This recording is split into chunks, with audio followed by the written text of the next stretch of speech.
قدموں کے نیچے سے لے کر آسمان تک نور پیدا ہوتا ہے جو قیامت کے دن اس کے لیے روشن ہوگا، اور اس دونوں جمعے کے درمیان والے گناہ معاف کر دیے جاتے ہیں۔ نبی کریم صلی اللہ علیہ وسلم نے ایک اور حدیث میں فرمایا، جس نے سورۃ الکہف کی ابتدائی 10 آیتیں یاد کر لی وہ دجال کے فتنے سے محفوظ رہے گا۔ ایک اور حدیث میں نبی کریم صلی اللہ علیہ وسلم نے فرمایا، جس نے سورۃ الکہف کی ابتدائی 3 آیات پڑھی وہ دجال کے فتنے سے بچا لیا جائے گا۔ تو انشاءاللہ ہم شروع کرتے ہیں سورۃ الکہف۔ یہ بہت مشہور سورت ہے، آپ کو پتہ ہے، اور جمعے کے روز تو خاص طور پہ پڑھتے ہیں، تو ہم اس کا فضیلت، شان نزول سب جانیں گے انشاءاللہ۔ سورۃ الکہف۔ نحمده ونصلي على رسوله الكريم اما بعد فاعوذ بالله من الشیطان الرجیم بسم اللہ الرحمن الرحیم ربی اشرح لي صدری ویسر لي امری واحلل عقدۃ من لسانی یفقهوا قولی ربی زدنا علما اللہم فقہنا فی الدین اللہم انفعنا بما علمتنا وعلمنا ما ينفعنا وزدنا علما۔ سبحان الذی، آپ کا جز پارہ 15واں ہے، اور سورۃ الکہف انشاءاللہ۔ تو سورۃ الکہف جو ہے بیست کے 8ویں اور 10ویں سال کے درمیانی مدت میں نازل ہوئی، سورۃ الغاشیہ کے بعد نازل ہوئی تھی، اور یہ 15ویں اور 16ویں پارے میں موجود ہے۔ آپ پڑھتی ہیں ہر جمعہ، آپ کو پتہ ہے، اور یہ مکی صورت ہے۔ اس میں 110 آیات ہیں، 12 رکوع ہیں، 1577 کلمات ہیں، 1577 کلمات ہیں، اور 6360 6360 حروف ہیں، اس کے حروف ہیں۔ اور ہم دیکھتے ہیں کہ اس میں اللہ تعالیٰ نے کہف والوں کا ذکر کیا ہے۔ اس کا نام سورۃ الکہف ہے۔ کہف کے معنی غار کے ہیں۔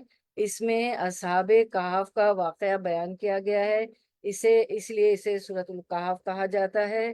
کہف کسی پہاڑ کی اس کھو کو کہتے ہیں جو کھلی اور کشادہ ہو، اور اگر تنگ ہو پہاڑ کی کھو تو اسے غار کہتے ہیں۔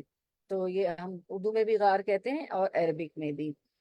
اور پھر اس کا جو ہے اس کا ابتدا جو ہوئی الحمدللہ الذی سے ہوئی، اور اس کا شان نزول یہ بتایا جاتا ہے کہ اس کے شان نزول کے بارے میں کہ قریشیوں نے نضر بن حارث اور عقبہ بن ابو معیط کو مدینے کے یہودی علماء کے پاس بھیجا۔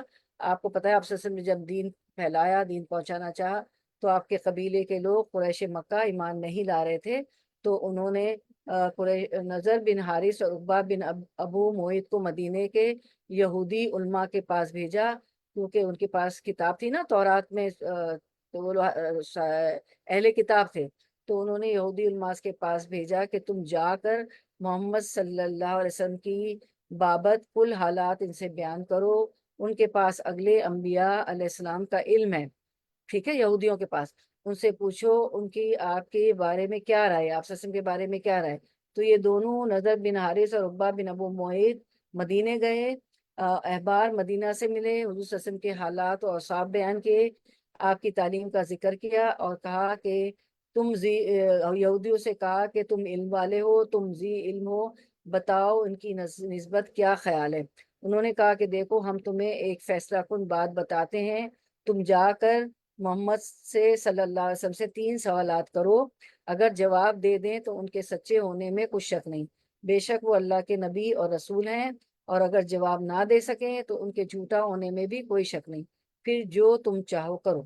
ان سے پوچھو اگلے زمانے میں جو نوجوان چلے گئے تھے ان کا واقعہ بیان کرو، یعنی اصحاب کہف والوں کا، اور یہ ایک عجیب واقعہ ہے، اور اس شخص کے حالات دریافت کرو۔ نمبر 2 یہ سوال کرو محمد صلی اللہ علیہ وسلم سے کہ جس نے تمام زمین کا گشت لگایا تھا وہ شخص کون ہے، وہ مشرق مغرب میں ہو آیا تھا، یعنی کہ ذوالقرنین کے بارے میں پوچھو، اور روح کی بابت دریافت کرو کہ روح کیا ہے، اگر یہ بتا دیں تو اسے نبی مان کر اس کی اتباع کرو، اور اگر نہ بتا سکے تو وہ شخص جھوٹا ہے، جو چاہو کرو۔ تو یہ دونوں وہاں سے واپس آئے اور قریشیوں سے کہا، لو بھائی، آخری اور انتہائی فیصلے کی بات انہوں نے بتا دی، اب چلو حضرت صلی اللہ علیہ وسلم سے سوالات کریں۔